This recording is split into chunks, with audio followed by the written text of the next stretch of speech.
The Benjamin Dixon Show is only possible with listener support.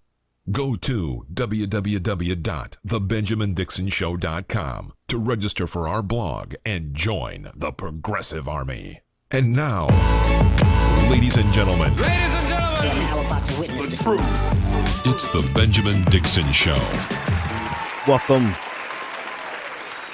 Welcome, ladies and gentlemen, to the Benjamin Dixon Show. I am, of course, your host, Benjamin Dixon.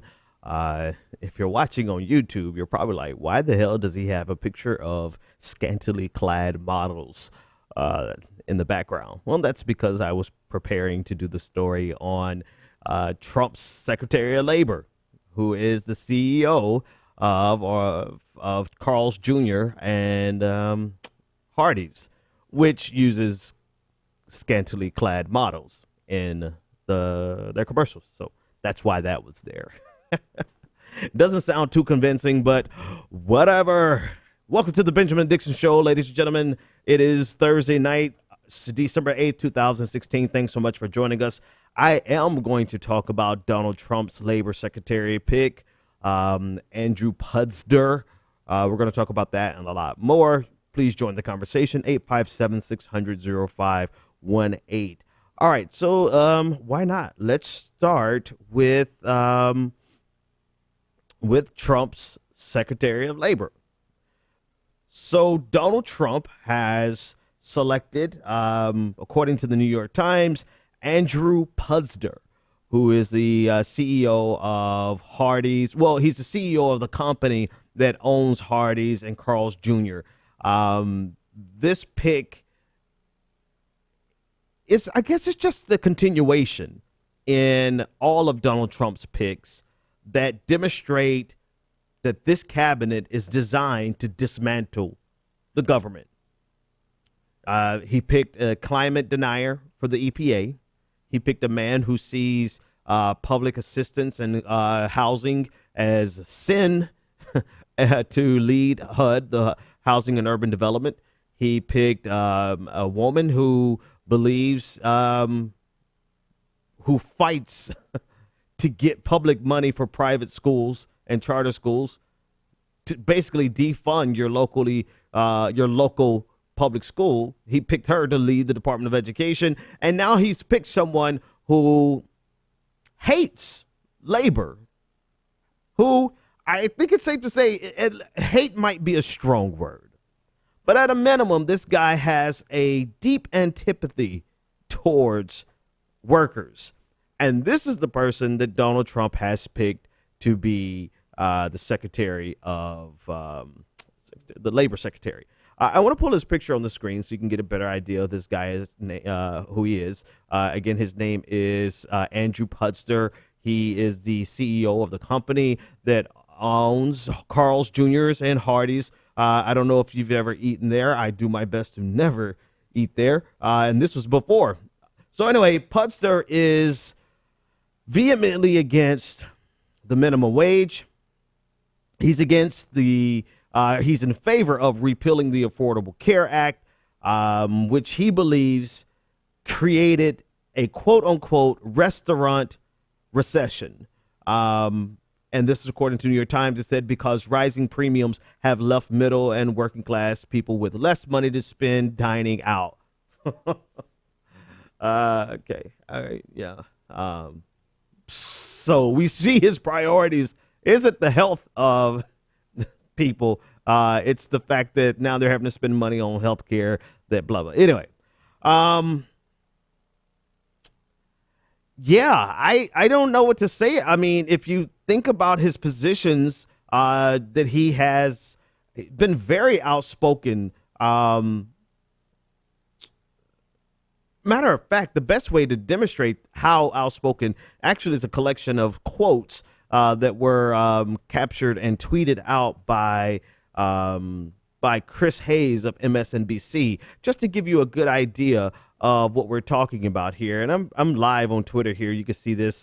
So essentially, he's saying the guy who's going to run the Department of Labor that looks out for workers is on the record basically saying he wished workers didn't exist. And I'm going to scroll down to the beginning of it and read. So he said, here's a Secretary of Labor nominee talking about why he wants to replace humans that work for him. And then Chris Hayes goes on a nice several tweets that these are actual quotes. Quote, they're all talking about automation and robots. This is why he wants to replace human beings. Quote, they're always polite. They always upsell. They never take a vacation. They never show up late. There's never a slip and fall or an age, sex, or race discrimination case. And he says, quote, I love robots. They don't smell.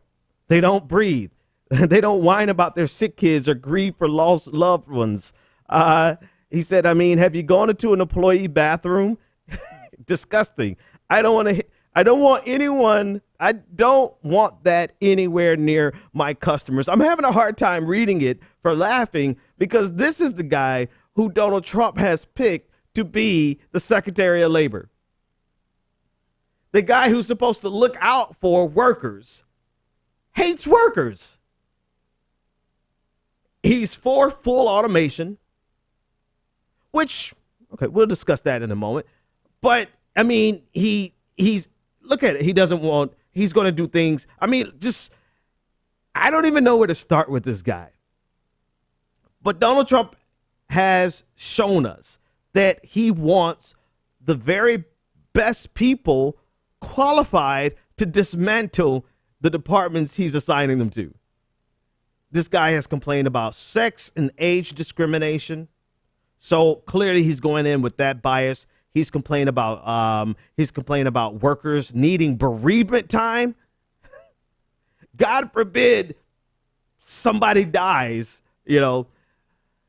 So anyway, he was using that as an excuse to promote full automation, which is all but inevitable. You do realize that automation is, well, that's an entirely different conversation. The point of this conversation is Adam Puder, who talked about, I want to put this back on the screen.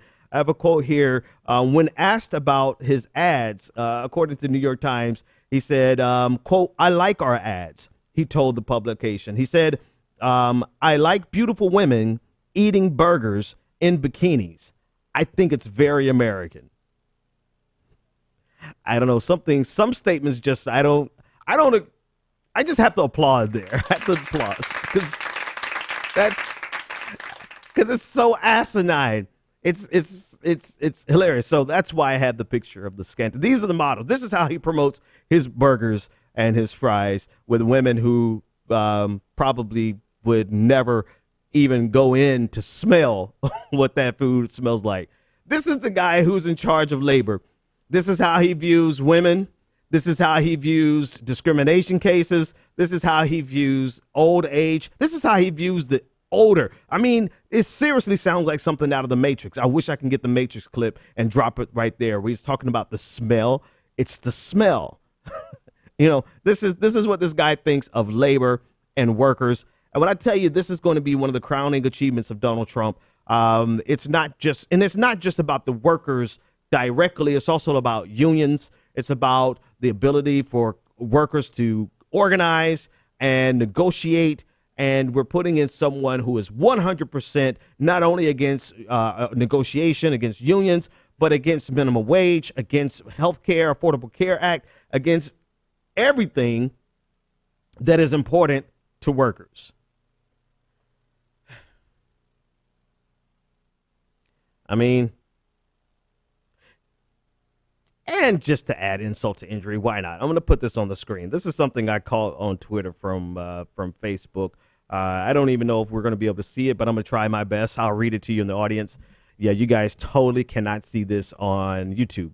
But it reads, this is someone's account. They went out to dinner, and this is what they did. It said, so I took the wife out to dinner last night, and we have always talked about doing this. You put 5 singles out on the table at the beginning of dinner for the waiter or waitress to see. Don't say anything to them. If they mess up, you take $1 away, and so on. At the end of dinner, however much is left, that's their tip.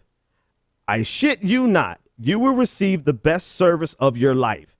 The waitress kept looking at I'm sorry. The waitress kept looking at it as if she was confused.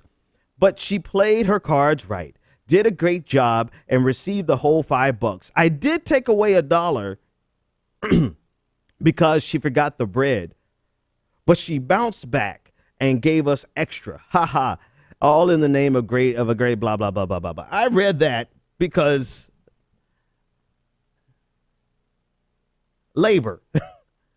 This is what labor has to be subjected to, especially in the restaurant industry, right? Where this guy hails from. Labor has to be beholden to ignorance, to this level of ignorance and this level of degradation, this level of humiliation for tips that quite literally should already be in their salary, but that's a entirely different conversation. This is the environment. And of course, it's just one post. It's just one idiot, one imbecile. But this is exactly this is what they're exposed to. And not this type of behavior so much as the desperation and the need for these tips because they're not making any money. This is what labor is exposed to just in the restaurant industry. Now, if you go industry by industry by industry, you'll see all types of situations, scenarios, problems unique to that industry that makes labor uniquely vulnerable and dependent on safety, and not just safety, but guarantees that are enforced by the Labor Department. That is, so long as you have a person who is relatively concerned, or at least not detrimental to labor. And of course, Donald Trump says, bump what you heard.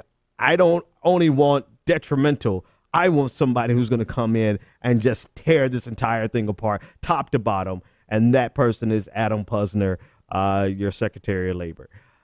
Anyway, 857-600-0518 if you want to join the conversation.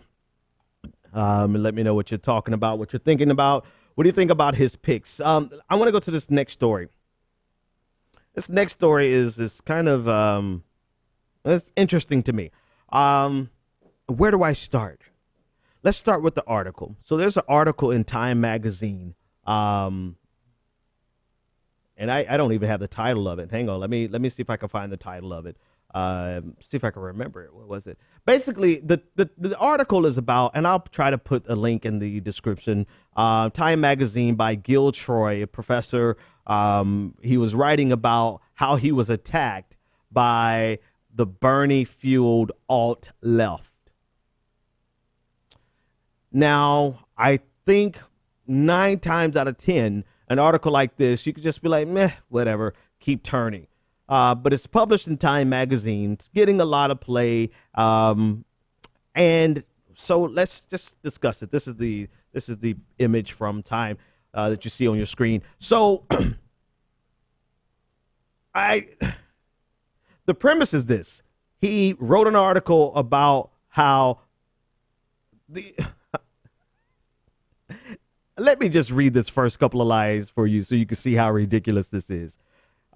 Quote, this is from the Time magazine piece by Gil Troy about the alt-left. Quote, recently, I wrote that Bernie Sanders' 2016 campaign, like Pat Buchanan's 1992 insurgency and Ted Kennedy's 1980 rebellion, right here, pushed Hillary Clinton so far to the Democratic Party's extreme left, it became difficult for her to recover votes in the center for the general campaign. I call this one of the many reasons why Clinton lost. End quote, close quote, whatever. This has to be the most asinine.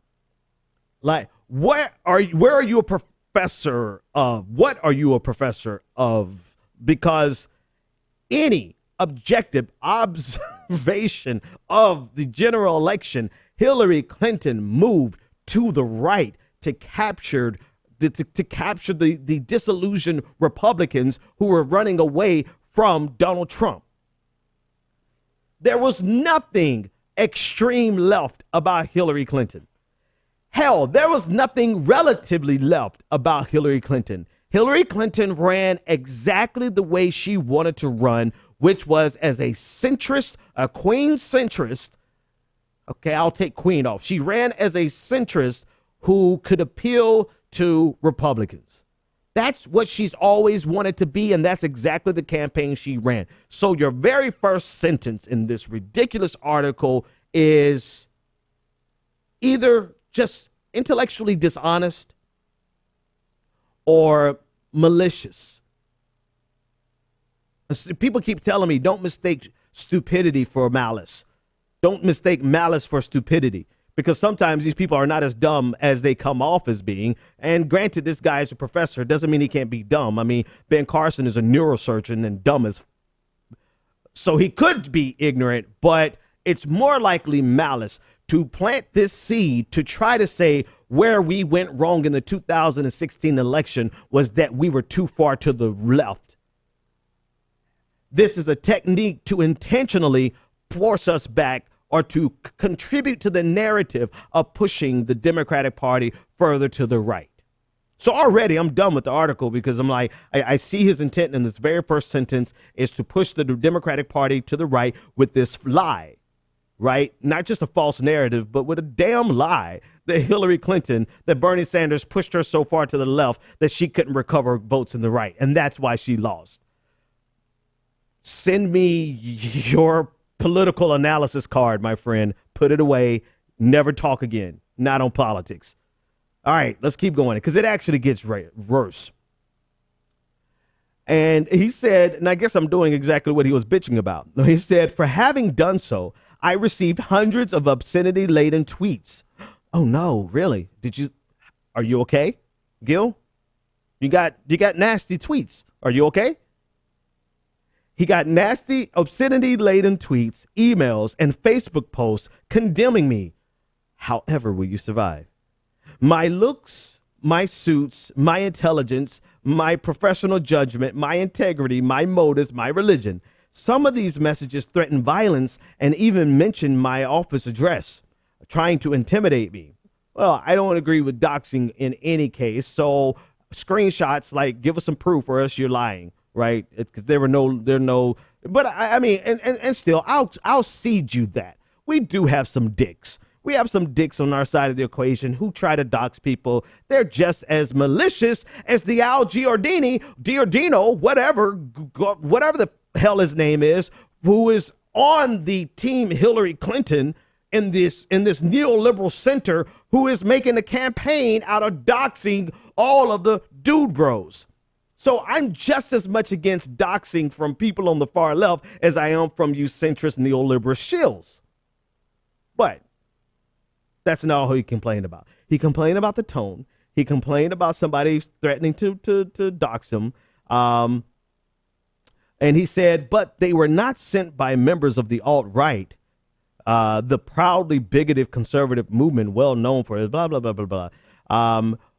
He said, instead, they came from Sanders supporters, misreading my analysis as an advocacy piece, who felt I blamed their hero for Hillary Clinton's failures. Well, bitch, you just said, listen, I don't have time for people's feelings, right? When you act like a bitch, I treat you like a bitch. Men, obviously, right? Not women. I don't do that to women. But for grown men to write an entire article about how your feelings were hurt because of the internet, dude, like, what the hell kind of life do you live where the worst thing that happens to you is somebody trolls you on Twitter?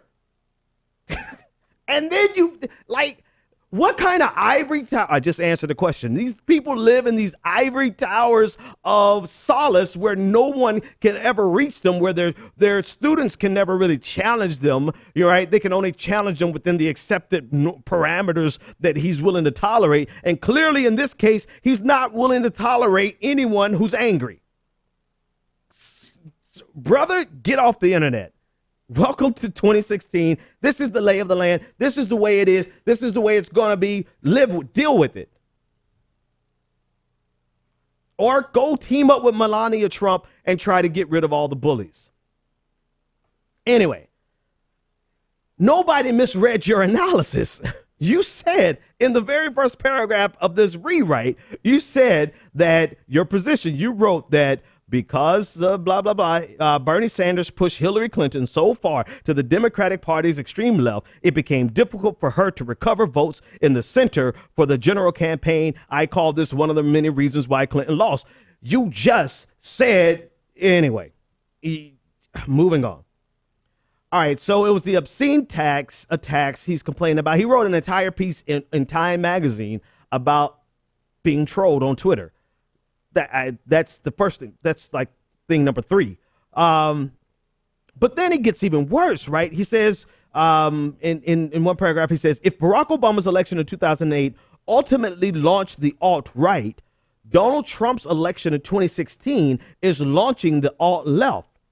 Despite preaching to Republicans that Trump would have to accept the election results when he lost, these extremists reject the Trump upset as illegitimate.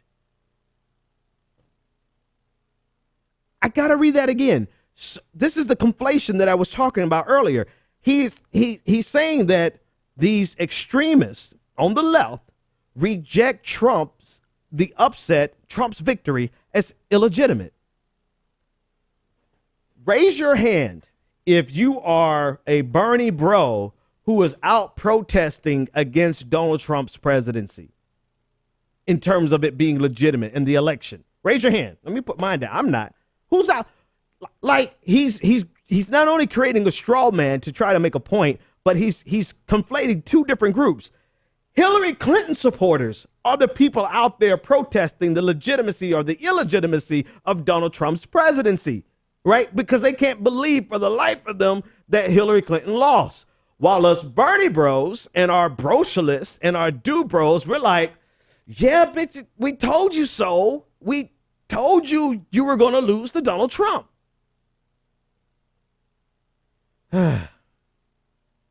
But he had to get an article out. He had to get it in the Time magazine. And so he had to make some type of cogent argument, even if that required straw men.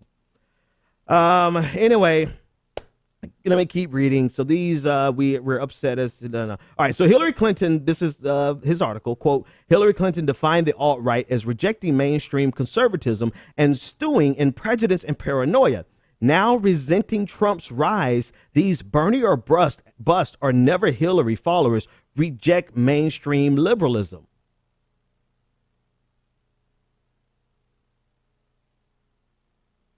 Yeah.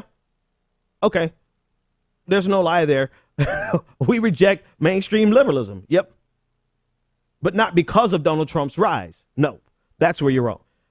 We reject mainstream liberalism because we know it aids and assists the rise of fascism, proto-fascism or neo-fascism, whatever you want to call it. We've been telling you that these people, oh God, they're in the perfect position to be stupid for the next 4 years and lose and give Donald Trump 8 years.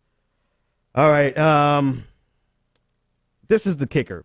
They refuse, and actually I think I have this to show you on your screen instead of you just listening to me. And let's see if I can put this up. It's the last paragraph there, the sentence.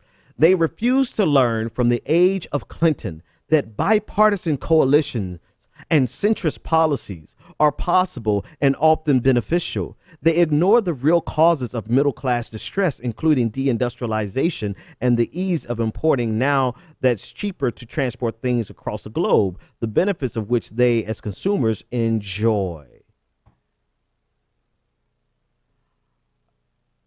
I'm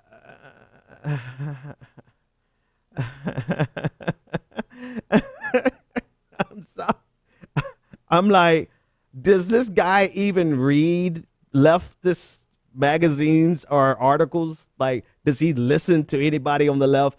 Or did Time magazine and this university give this guy a platform just so he can pull bullshit out of his brain and not even, I mean, what the hell, man? You didn't even try with this. The number one thing we point out is the contribution of deindustrialization and globalization and the impact that it has had on the working class, not just the white working class, but working class in general. We've been pointing that out, saying that that was going to be the Achilles heel of this election. And sure damn enough, that's exactly what it was. But according to this wonderful man, he said that they ignore the real causes of middle class distress. Oh, man, the problem and the reason that this is worth mentioning is because liberals have the platforms. They have the largest platforms. Paul Krugman, New York Times. Charles Blow, New York Times. Chris Cillizza, Washington Post. This dude, Time Magazine. Gil Troy, Time Magazine. And you have the other one, a bunch of people. You have Joyanne Reed. You have Jonathan Capehart at the Washington Post. You know, they have the platforms. Jamel Bowie, right? They have the platform. I think Jamel is at Slate. You have all of these liberal voices that have platforms, and sometimes the best they can do is write about how somebody hurt their feelings. I'm sorry, boo-boo, but if that's the worst thing that happened to you this week, even today, if the worst thing that happened to you was you got trolled on the internet, then your life is a hell of a lot better than anybody else that you've ever written about. All right, that's number one. But they have the platforms, and they have decided together that they are going to relitigate this election, that they're going to relitigate the primaries, and they're going to live in this age of pushing the age of Clinton, right? And he dropped that in there as if it was a reference to his book, The Age of Clinton.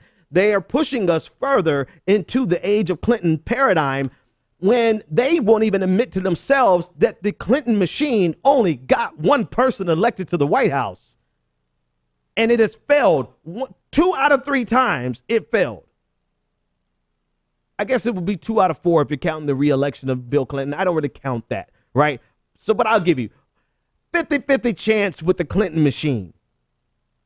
They won't admit that these triangulations and these centrist policies are actually the things that brought us this deindustrialization. It's a component. It was the agreed upon nature of NAFTA, the bipartisanship nature of NAFTA. People agreed that we ushered in, both parties ushered in this globalization, deindustrialization, and we could argue about whether or not it was inevitable and whether or not we could stop it. Right? But when you're talking about ignoring the real problems of the middle class, it is fundamentally, it is the quintessential example of what neoliberals have done. And yet this straw man laden, ridiculous article is featured in Time Magazine or timemagazine.com. I hope, for the sake of journalistic, not integrity, but of efficacy, that this does not make it to the actual printed magazine. Hopefully this dies online. But the overall narrative that is being pushed by people like this, it is a full onslaught. They are doing everything they can to make the progressive movement cower and bow down. And most of us are saying, go to hell. All right, caller, thanks so much for your patience. You're live on the air. Tell me your name, comment, and or question. Hey, man, it's Bryce. What's going on? Hey, Bryce, what's happening, man? So let me get this straight. So I just bought the article. So let me get this straight. It's Obama's fault for the alt-right movement, and then you're going to blame, Bernie and trying to paint Hillary to be something that she's not. Like, that's just insane. It's like the alt-right or the, whatever the case may be, they've been here. And if you want to put Obama in it, or just say that because Obama was president, we didn't want a black man there, and so, this is kind of like the backlash. Just say that. Just be honest. Just say you're racist, views. It's not even about policy. Yep. Just, your racist views, and just say that. Don't sit there and try to grandstand or lie, and then turn around, try to make Bernie something wrong, try to make us progressives something wrong, and then try to paint Hillary in this position that she's not, because she farly went left. I mean, yeah, she might have conceded on a couple things, but we knew what it was with her. So that just asinine. That's just the problem. And Yep. the Democrats, not they're continuing with Nancy Pelosi and all these people. They don't get it.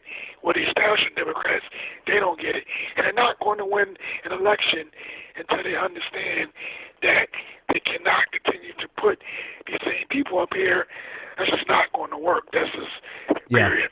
Yep. Thanks for the call, man. I agree with you. They haven't learned their lesson. I mean, and what they want, let's be sure, and I'll do a whole segment on this. What they want is for you to bow down and come groveling at their feet and say, "Oh, merciful neoliberal, we as progressives have been so wrong. Show us the error of our ways. Guide us back to a more moderate and centrist view of the world." That's what they want. And nah. What human being, maybe that's what they do. Because I was just going to say, like, what human being actually comes back on their feet groveling? Most people, I mean, I don't know where you grew up, but where I grew up, the last thing you're going to do is get on your hands and knees and beg anybody for anything. But maybe people who are so offended that they got trolled on Twitter and they had to write an entire article about it, maybe people like that are accustomed to kneeling down, or groveling on their hands and feet. 857-600-0518. Caller, you're live on the air. What's your name, comment, and or question? Hi, my name is Liz. I'm from California, and I'm just thankful that you're talking about neoliberals kind of fucking shit up with their comments, because I'm following my Senator Kamala Harris, and she reblogged this nasty shit on Facebook. It's an LA Times op-ed, and it's titled, "I'm a Hillary-supporting black woman who became friends with the white Trump voting cop. Maybe there's hope after all." Wow. And, it just, she, fades away. She's, retelling this time she's in her car and pulled over. And she's, thinking, oh, I'm a little afraid of this guy who's a cop who has a gun. And she's like, oh, but I remember, I shouldn't judge people. That's what she tells herself. And then, okay, skip over the time, whatever. Skip over history. Skip over the fact that she could actually get shot. She get killed. Kamala Harris is up here in California. And, California liberals, I'm from the Bay Area, and they're so obnoxious. I'm dealing with, I'm also 20. So I'm dealing with the people that you need to reach to. 20-year-olds who are just starting to vote, who love Clinton, because she's moderate. Not because, she's trying to slowly get there, but because she's moderate. They don't come to these conclusions at all on their own. It's rather pathetic, and so it's so divisive, and it's literally a slap to the face with Kamala Harris being a person of color. Loretta Sanchez was the other one running, right? But she dabbed, so she lost. But wow. Kamala Harris comes up now, and she is supporting the slave narrative. And so it's also astonishing that people can read this online and be proud of it. Yes, I'm glad I'm going to reblog this. I'm assuming it's just going to be 40-year-old people, doing this, but it's still a disaster. It's just, okay. It's so messy. It is. Hey, thanks so much for the call, man. I don't know why that was so funny to me, but that was funny as hell to me, man. Man, okay, I gotta pull it together here. So anyway, yeah, they've lost their minds. I think that goes without saying. Or no, again, they are exactly what they always wanted to be. They wanted to be this centrist, moderate, third way party, because there's a philosophy that that if you take two opposing ideas and you sit them side by side and you let them battle themselves out, what's left is ostensibly the better solution or truth, such as there is a thing. right? It's kind of the concept of yin and yang, right? Yin and yang are pulling at each other, and in the center, you know, between the gray, the white and the black is the gray. You don't really see it, but it's figuratively there. And there are people and politicians who genuinely believe that the best solution is dead smack in the center. Now, I can't tell you whether or not that's actually the case, because we're not having a left-right dialectic. We're having a center-right, far-right conversation. So maybe if we put pure communism and laissez-faire capitalism on the table and let them war each other out, and what we find in the center may very well be better than either or. But we're not even having that conversation. We're having a conversation between the extreme right and center right, with a complete aversion towards the left.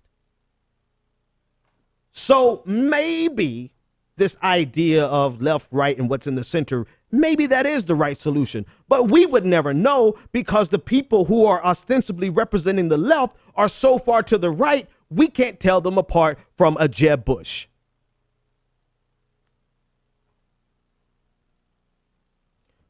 Caller, you're live on the air. What's your name, comment, and or question?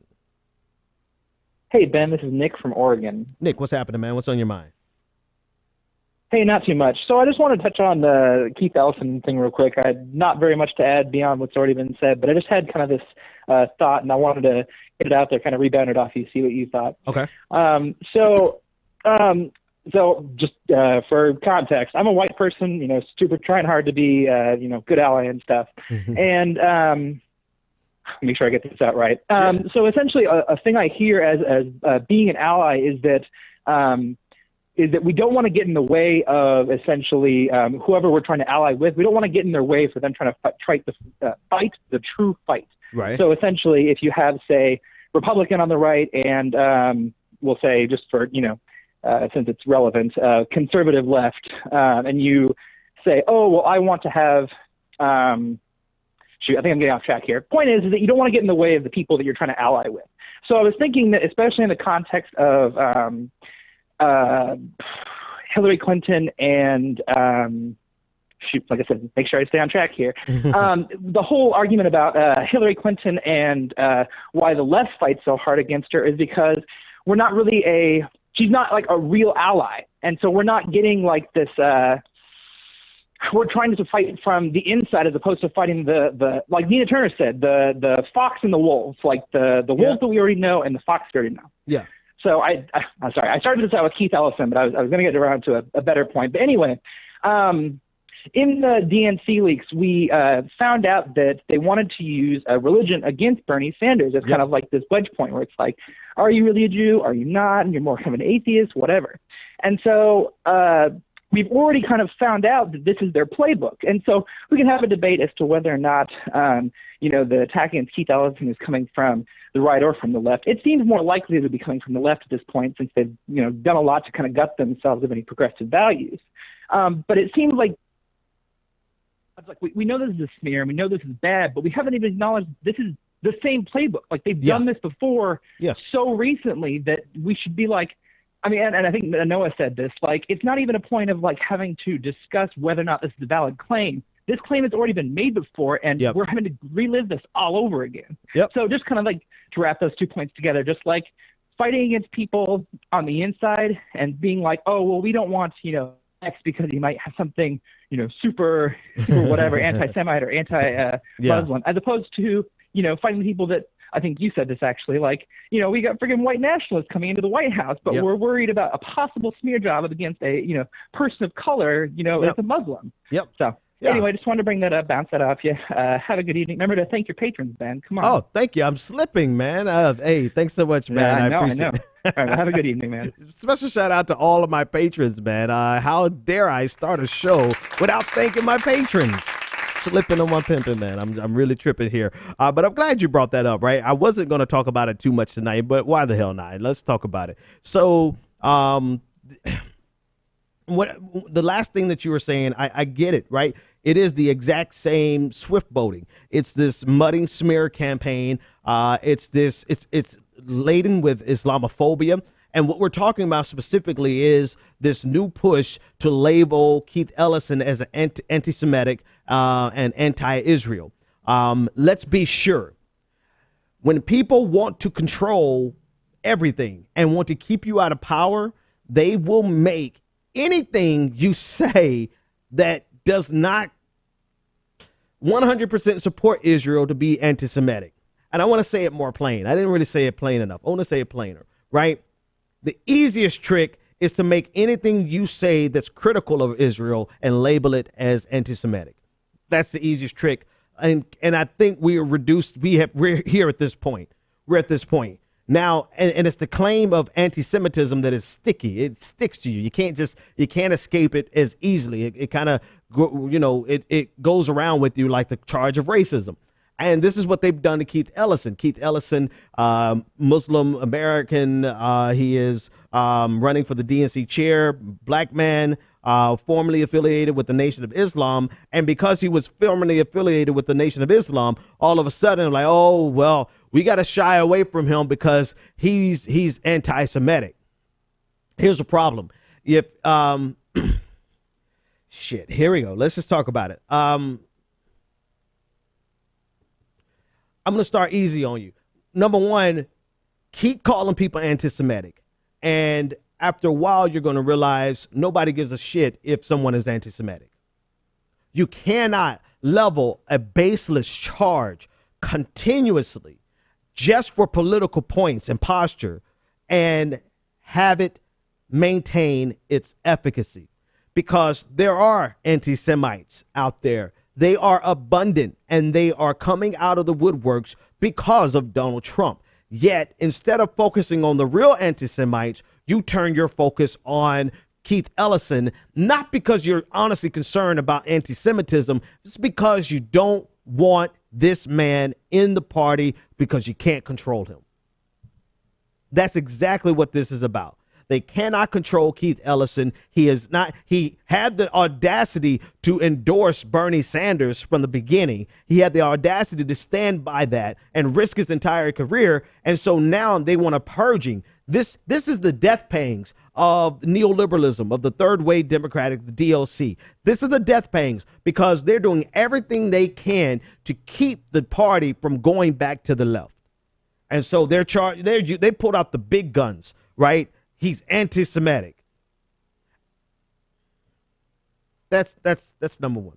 Number two, you have real anti-Semites, white nationalists going into the White House on January 20th, and these same people who claim that Keith Ellison is anti-Semitic don't see any anti-Semitism with Steve Bannon.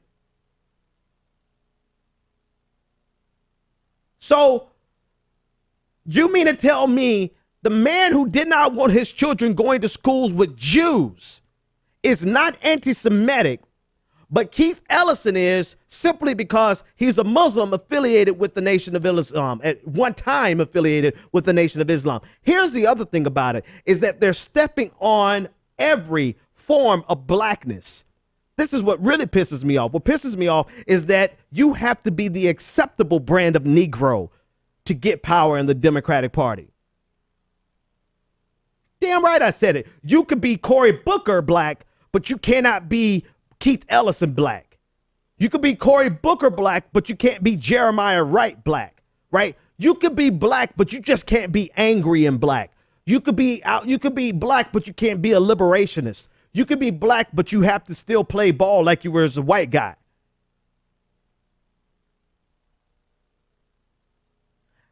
And I'm starting to believe that if we ever needed a litmus test for black folks, it's about what type of black are you? Are you a liberationist? Or are you a neoliberal? When I say Jeremiah Wright, does that scare you, or does that make you want to stand up and do something?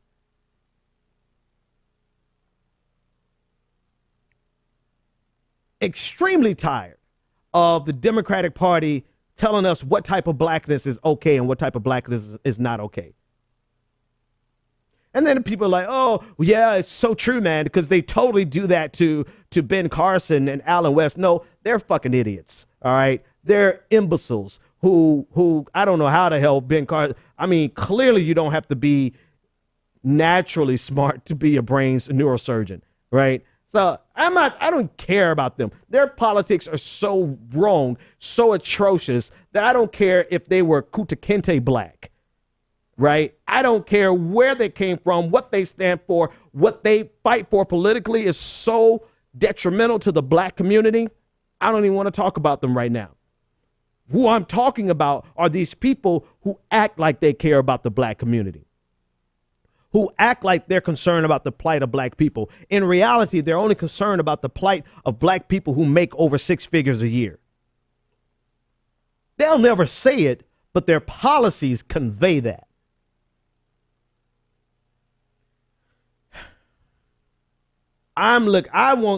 You know what? If white nationalists can get to the White House, then damn it, I need some James Brown. I need some Frankie Beverly and Mays, spades playing, fraternity stepping, sorority swinging, black Jeremiah Wright, liberation theology, black power, black is beautiful, I'm black and I'm proud black, Black Panther Party black. Not these new Black Panthers. I'm talking about the Bobby Rush, the Huey P. Newton, the Bobby Seale black. If white nationalists can get to the White House, why the hell are we tiptoeing around our particular brand of blackness and saying, oh, he's affiliated with the Nation of Islam, so we have to be scared of him? The hell out of here. All right. Caller, you're live on the air. What is your name, comment, and or question? Hello, this is Brianna. Hey, Brianna. What's going on? Nothing much. I'm just calling in. I just got to say with the whole Keith Ellison thing, we kind of saw this maybe with Nina Turner, during the whole DNC and, the whole national thing in Philadelphia. Yep, I agree. I agree. That's real. And we saw that. And, this kind of stuff is pissing me off is because while we're fighting, we're pointing people who they consider anti-Semites, we're actually going to have some anti-Semites in the White House. And my best friend is actually Jewish, and she's terrified for her life and her children. Yeah. Yeah. We have that. Go ahead. And she's scared, and she's planning on moving out of the country because of it. Because it's crazy. I get it. I hear you. I mean, it is real, right? This is the thing is for them to be playing with the anti-Semitism card is so disingenuous, so dangerous when you consider that there are real anti-Semites who are gathering in D.C., getting ready to take over the reins of power. And they're using that as a way of stopping Keith Ellison. I'm going to be honest with you. Thanks for the call. I'm going to be honest with you. How much time? I got 10 minutes. I want to cover the celebrity apprentice thing, but I don't think that's as important. John Glenn died today. I have a lot of respect for John Glenn. But, all right. That being said, I'm going to start a new clip on this. Here's the problem that I have. And here's my fear for the left in general. I don't want to say the Democratic Party. I want to say the left in general.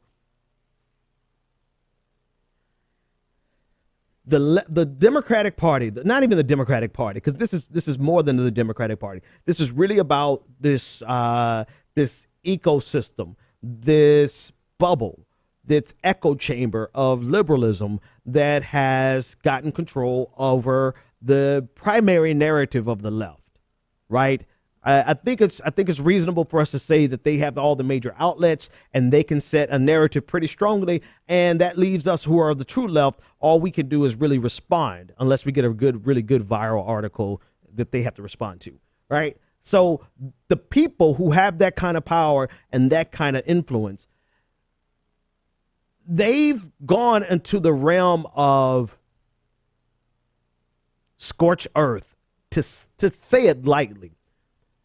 And I said this at the top, but this is what they want. They need your vote.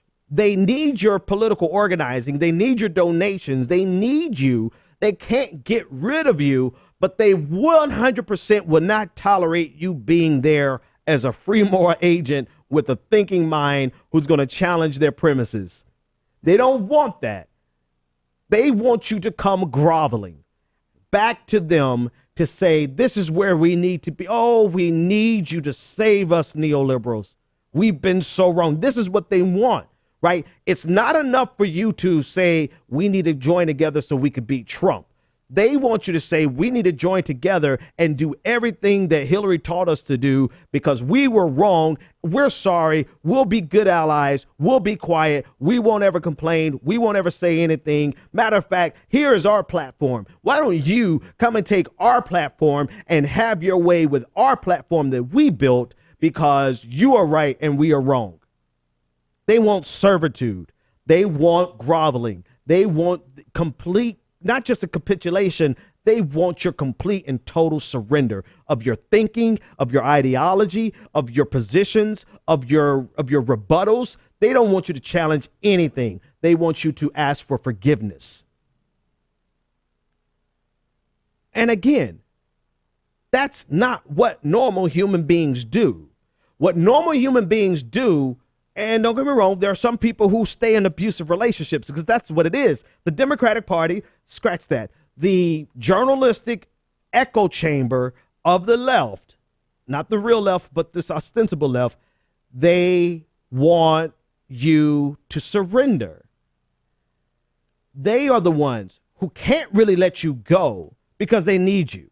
They need your clicks. They need your support. They need you to help stimulate a movement. They need you to do the work, right? They need you to do the work. They just want you to do their work. This is how ridiculous we've gotten. And it intersects with so many different types of identity politics. It really is. They want you. I've never seen human beings who want to be able to beat up on you.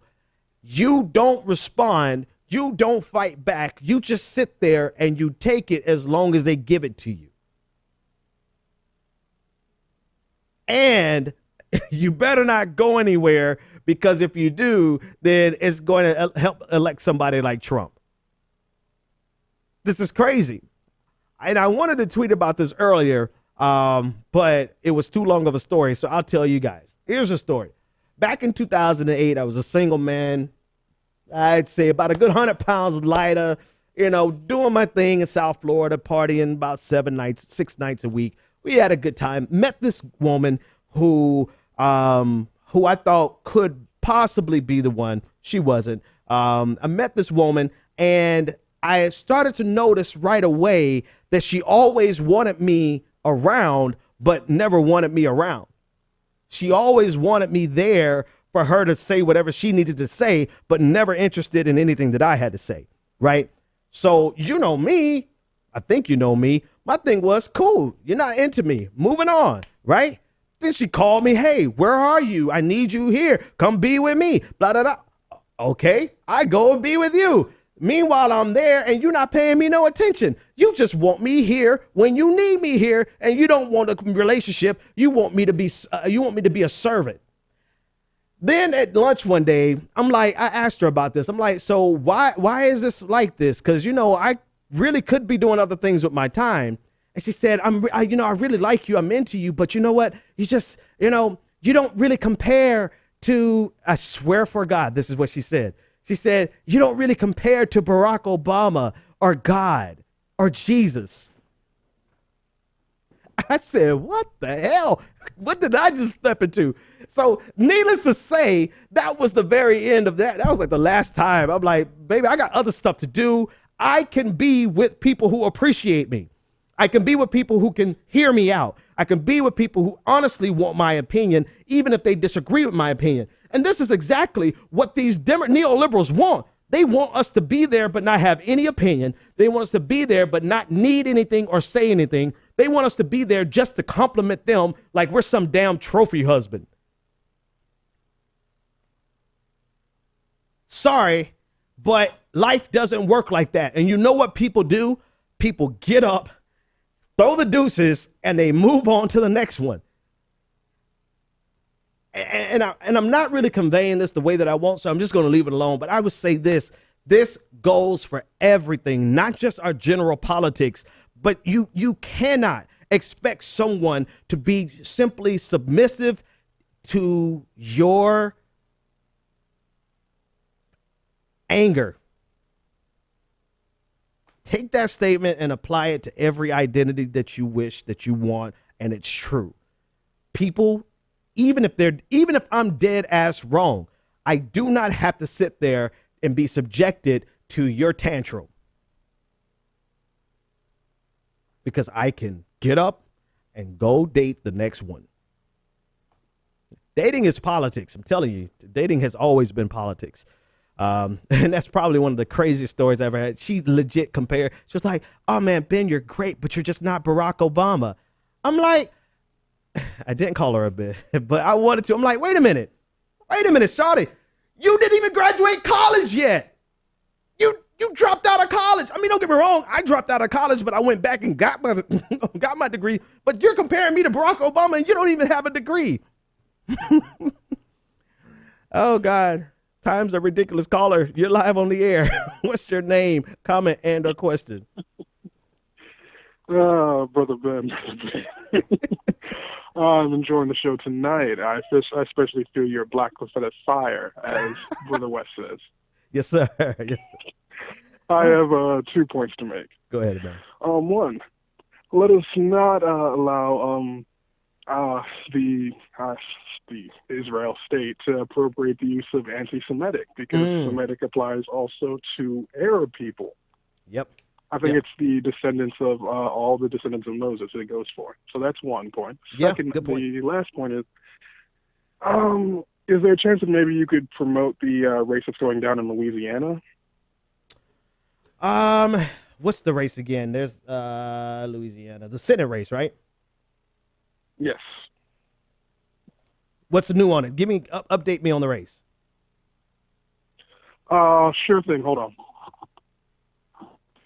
Yeah, so this race is going on between a Republican whose name is John Kennedy, but he is, of course, no John Kennedy. Right. And the liberal, the progressive in this instance, is Foster Campbell. Okay. And the election is happening on Saturday.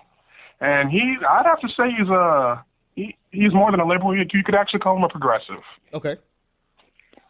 Let's see. Jimmy Dore's done a couple videos and whatnot, and you can always go to his website. If his website is fostercampbell2016.com. Yeah. And you can go read about his policies. If any of your listeners are out in the bayou, going in Louisiana, or maybe heading back from college, just stop by your precinct and go and cast your vote. All right. Sounds good. I'll look more into him, and thanks so much for the call, man. All right. Take care. Bye. 857-600-0518. Actually, we only have 1 minute left before we're done. So what else did I leave off? I feel like I left off a lot today. I was supposed to talk about, I don't know what I left off, but I think that's enough. So tomorrow we will have the bonus show, a full hour Friday bonus show. If you're a patron, you get access to that. Thanks so much to all my patrons. If you want to become a patron, go to patreon.com/the BPD show. And for like $3 a month, $5 a month, or hey, go ahead and do $10. Like that's like a scotch, a good scotch. Become a patron and get access to all the bonus shows. We haven't done any bonus shows during the week this week. That's why we're going to make sure we give you a full hour episode tomorrow with all the stuff that I left off tonight and all the things that will happen overnight. Most certainly we'll get it covered. Folks, it's been a pleasure. I will see you tomorrow if you're a patron. And if not, I will see you Monday. The Benjamin Dixon Show is only possible with listener support. Go to www.thebenjamindixonshow.com to register for our blog, join the Progressive Army, and support The Benjamin Dixon Show. It's Ben Dixon! If you like this episode, be sure to share, like, and subscribe.